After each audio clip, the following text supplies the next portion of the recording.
Hey guys, in this video I'm going to show you how to fix your Discord checkpoint unavailable. If you find this video helpful, please consider to like this video and subscribe to my channel. In saying that, let's just jump straight into the video.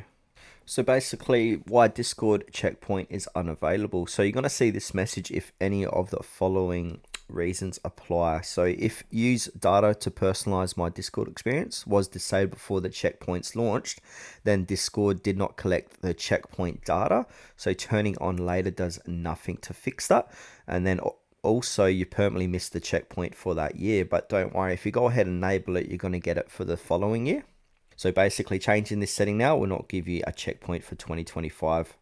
Also, your account is too new. So if you joined Discord recently, there isn't enough history, and then basically no checkpoint can be generated. So if I go ahead and open up my Google Chrome, go to Discord, now I'm going to sign into my account. Now, because I've been active and I've done everything they've said here, I'm just going to say, check it out. So from here, now it might be a bit hard to see. I'm going to click on the checkpoint here. So mine is available because, yeah, I have been active and I've done what I've needed to do. Like I've used data to personalize my Discord experience. So yeah, with the low account activity, if you rarely send messages, aren't active in any servers, or mostly just lurk, then Discord doesn't have enough data basically to create that checkpoint.